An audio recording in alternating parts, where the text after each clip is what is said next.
കൂട്ടുകാർക്ക് നല്ലൊരു ദിവസം ആശംസിച്ചുകൊണ്ട് മാമ്പഴത്തിന്റെ പുതിയ വീഡിയോയിലേക്ക് സ്വാഗതം. നമുക്ക് നേരെ ഗൗതമിന്റെ അളകനന്ദയുടെയൊക്കെ ഇന്നത്തെ ഒരു അടിപൊളി വിശേഷത്തിലേക്ക് അങ്ങോട്ട് പോയാലോ. ഇന്നത്തെ വിശേഷത്തിൽ കാണിച്ചിരിക്കുന്ന ഗാഥയെ പരിചയപ്പെടുത്താനായിട്ട് നന്ദ ഗൗതമിന്റെ അരിയിലേക്ക് കൊണ്ടുവരുവാണ്. അപ്പൊ ഗൗതമിന്റെ അരിയിൽ വന്നു കഴിഞ്ഞിട്ട് പറഞ്ഞു, ഇത് ഗാഥ എന്ന് പറഞ്ഞ് നന്ദ പരിചയപ്പെടുത്തുവാണ്. ഇത് കേട്ടതും ഗൗതം ഒന്ന് പുഞ്ചിരിച്ചു. അല്ല, ഗൗതം സാറിന് ആളെ മനസ്സിലായില്ലെന്ന് നിൽക്കുക. പിന്നെ എനിക്ക് മനസ്സിലാവാതിരിക്കോ? നന്ദ പറഞ്ഞ് എനിക്ക് അറിയാലോ എന്ന് പറയാണ്. പിന്നീട് നന്ദ ബാലാജിയെ കുറിച്ചുള്ള കാര്യങ്ങളൊക്കെ ഗൗതമിനോട് പറയണം. അതെ, അവന്റെ ശല്യം സഹിക്ക വയ്യാതെയാ ഞാൻ ഇങ്ങോട്ട് പോയി ഗാഥയെ കൂട്ടിക്കൊണ്ട് വന്നേന്നൊക്കെ പറയാ. പിന്നെ ബാലാജിയെ കുറിച്ച് ഡീറ്റെയിൽസ് ഒക്കെ ഗാഥയോട് ചോദിക്കുന്നുണ്ട്. ഗൗതം പറഞ്ഞു, ഞാൻ അവനെ കുറിച്ചൊന്ന് അന്വേഷിക്കട്ടെ, ഗാഥ പേടിക്കണ്ട കേട്ടോ എന്ന് പറയണം. നന്ദയ്ക്ക് സമാധാനമേ. അങ്ങനെ അവർ രണ്ടുപേരും കൂടെ പോകാൻ തുടങ്ങുമ്പോഴത്തേനും നന്ദയോട് പറഞ്ഞു, അതെ എനിക്കുള്ള ആ ചായ കിട്ടിയാൽ കൊള്ളായിരുന്നു പറയാം.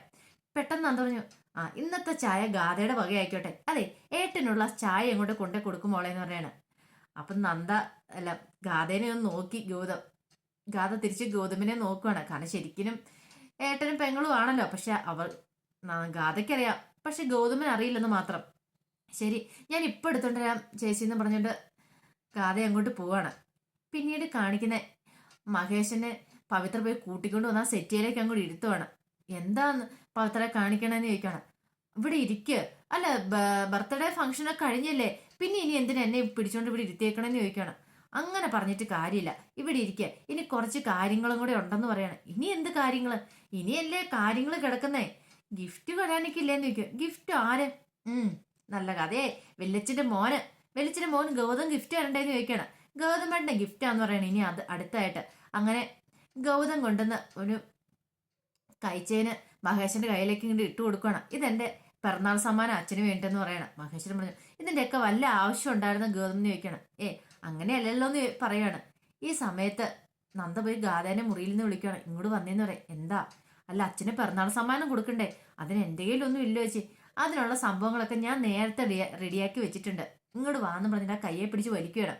പിന്നീട് വലിയൊരു ഫോട്ടോ കൊണ്ട്, ഇതെന്താ ഇത്? അതെ, ഇത് ഞാൻ മോൾക്ക് കൊടുക്കാൻ വേണ്ടി, അതായത് ഗാഥ കൊടുത്താൽ മതി ഈ സമ്മാനം. ഇത് നേരത്തെ വാങ്ങി വെച്ചിരുന്നാന്ന് പറയാം. ഞാൻ കൊടുക്കാനോ? അത് ശരിയാവത്തില്ല. അല്ല, ഇതെന്താ ചേച്ചി ഇത്? ഇത് സാക്ഷാൽ പരമശിവന്റെ ഒരു ഫോട്ടോയാണ്. നല്ല അടിപൊളി ഒരു ഫോട്ടോയാണ്. ഇത് പരമശിവന്റെ ഗംഗാധര ഭാവ.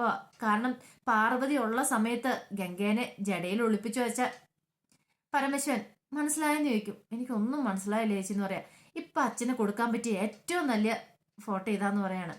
അല്ല, ഇതും കൊണ്ട് എന്താ ചേച്ചി ഉദ്ദേശിച്ച് എന്താന്ന് മനസ്സിലായെന്ന് ചോദിക്കുവാണ് ഗാഥയ്ക്ക്. അതിപ്പോ അങ്ങനെ ചോദിച്ചിട്ടുണ്ടെങ്കിൽ, അല്ല മഹേശൻ എന്ന് പറഞ്ഞിട്ടുണ്ടെങ്കിൽ പരമേശ്വരനാണല്ലോ. അപ്പൊ ഒന്ന് ഓർത്തു നോക്കിയേ. സുജാത എന്ന് പറഞ്ഞ ആരാ? എന്റെ അമ്മ. അപ്പൊ ഇവിടുത്തെ ലക്ഷ്മി അമ്മയോ? അത് അച്ഛന്റെ ഭാര്യ. അപ്പൊ ഒന്ന് കൂട്ടി വായിച്ചു നോക്കാൻ പറയണം. അങ്ങനെ ഒരു വിധത്തിൽ നന്ദ ഗാഥനെ കൊണ്ട് അത് പറയിപ്പിക്കുക തന്നെ ചെയ്തു. ഗാഥയ്ക്ക് മനസ്സിലായി. കാരണം തന്റെ അമ്മയുള്ള സമയത്ത് ലക്ഷ്മി അമ്മേനെയും കൂടെ ഒരാളെയും കൂടെ ഭാര്യയായിട്ട് വെച്ചുകൊണ്ടിരിക്കുന്നു. അപ്പൊ അത് മാത്രമല്ല അതിനർത്ഥം. അപ്പൊ അതുകൊണ്ടാണ് അങ്ങനെ ഒരു ഫോട്ടോ കൊണ്ടുവന്ന് ഗാഥ കൊടുക്കാൻ, അല്ല നന്ദ കൊടുക്കാൻ തന്നെ തീരുമാനിച്ചിരിക്കുന്നത്. അങ്ങനെ ആ ഫോട്ടോയൊക്കെ ആയിട്ട് ഗാഥയുടെ കൈയും പിടിച്ചുകൊണ്ട് നന്ദ അങ്ങോട്ട് വരുവാണ്.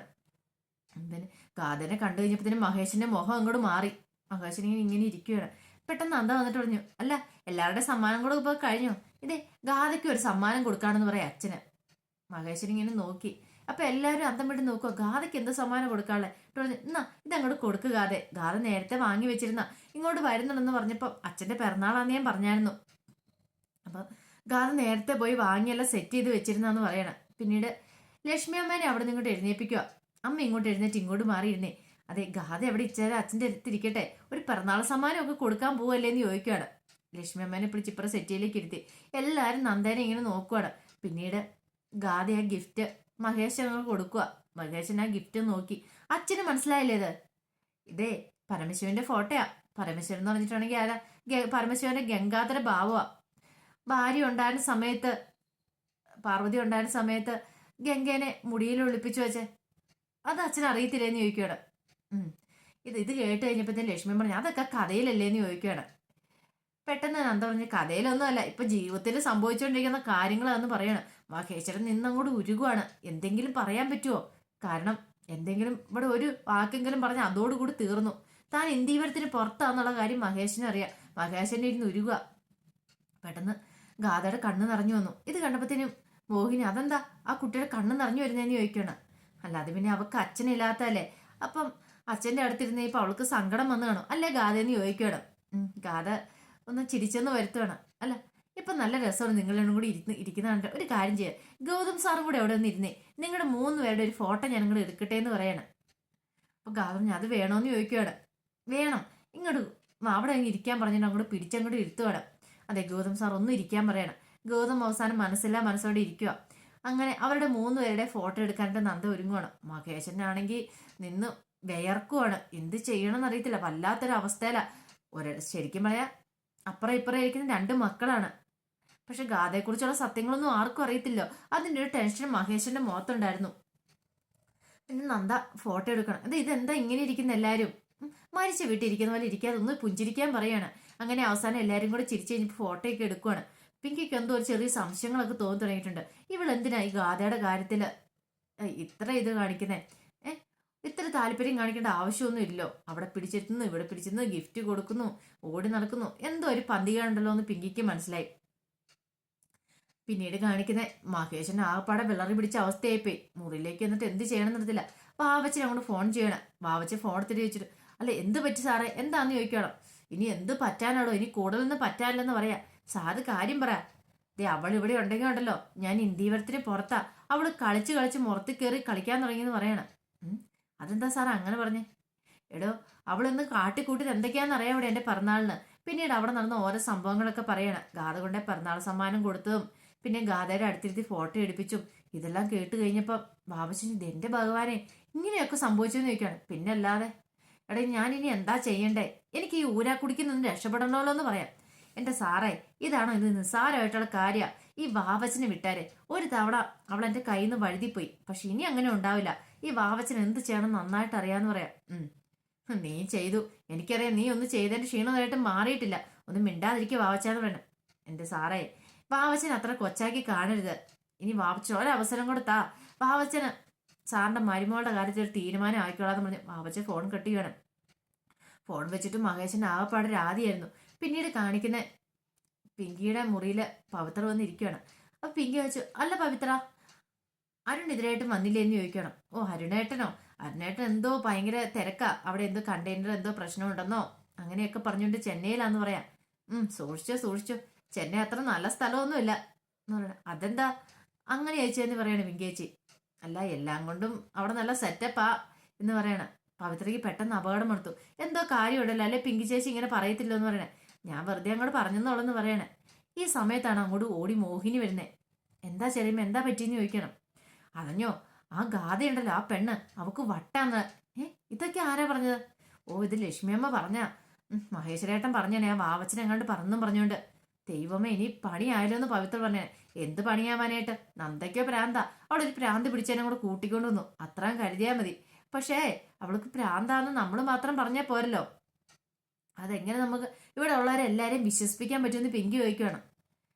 ഇത് കേട്ട പവിത്ര അത് ശരിയാ, കാരണം വട്ടാന്ന് വെറുതെ പറഞ്ഞോണ്ട് തന്നിട്ട് കാര്യമില്ല. അവൾ ഈ വീട്ടിൽ നിന്ന് ഇറക്കി വരണമെങ്കിൽ എന്തെങ്കിലും ഒരു വഴി ഉണ്ടാക്കണം. അതിനിപ്പോ എന്താ ഒരു വഴി? പിങ്കി പറഞ്ഞൊരു കാര്യം ചെയ്യാം. നന്ദയുടെ മുറിയിൽ എന്തെങ്കിലും ഗുളിക കാണും. അവൾക്ക് വട്ടാണെങ്കിൽ നന്ദ ഗുളിക കൊടുക്കുന്നുണ്ടായിരിക്കും. ആ ഗുളികയൊക്കെ കണ്ടുപിടിച്ച കാര്യങ്ങൾ എളുപ്പമായില്ലെന്ന് ചോദിക്കാണ്. മോഹിനി പറഞ്ഞു അത് ശരിയായിട്ടുള്ള കാര്യമാണ്. പക്ഷെ പിങ്കി പറഞ്ഞു അത് മാത്രം പോരാ, അവൾക്ക് നമുക്കൊരു ട്രീറ്റ് കൊടുക്കണ്ടേന്ന് ചോദിക്കാണ്. നമ്മൾ ഈ കോളേജിലൊക്കെ പഠിക്കുമ്പോഴേ ആദ്യമായിട്ട് പുതിയ കുട്ടികൾ ക്ലാസ്സിലേക്ക് വന്നു കഴിയുമ്പോൾ നമ്മൾ എന്താ ചെയ്യണ്ടേ? റാഗിങ് അതല്ലേന്ന് ചോദിക്കുകയാണ്. അത് തന്നെ പവിത്ര പറഞ്ഞ കാര്യം ശരി, നമുക്ക് അവൾക്ക് ഒരു ഷോക്ക് അങ്ങ് കൊടുക്കണ്ടേന്ന് ചോദിക്കുകയാണ്. ശരിയാ കൊടുക്കണം, നല്ലൊരു ഷോക്ക് തന്നെ കൊടുക്കണം എന്ന് മോഹിനിയും പറയണം. അങ്ങനെ അവര് പവിത്ര റാഗ് ചെയ്യാണ്ട് തീരുമാനിച്ചിരിക്കുകയാണ്. പിന്നീട് കാണിക്കുന്നത് നന്ദ ഇങ്ങനെ നിൽക്കുന്ന സമയത്ത് നന്ദയുടെ കൈ പിടിച്ചിട്ട് ലക്ഷ്മിയമ്മ ഒരു സൈഡിലേക്ക് മാറ്റിക്കൊണ്ട് പോവാണ്. എന്താ അമ്മേ എന്താ കാര്യം? അതെ ആ കുട്ടി ഏതാന്ന് ചോദിക്കണം. ഏത് കുട്ടി?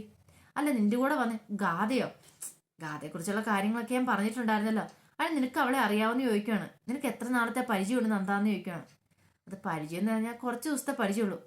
നീ എന്ത് ഭാവിച്ചാ നന്ദ? അത് കുറച്ച് ദിവസത്തെ പരിചയം വെച്ചാണ് ഒരു പെൺകുട്ടീനെ ഇങ്ങോട്ട് വിളിച്ചോണ്ട് വരുന്നേ.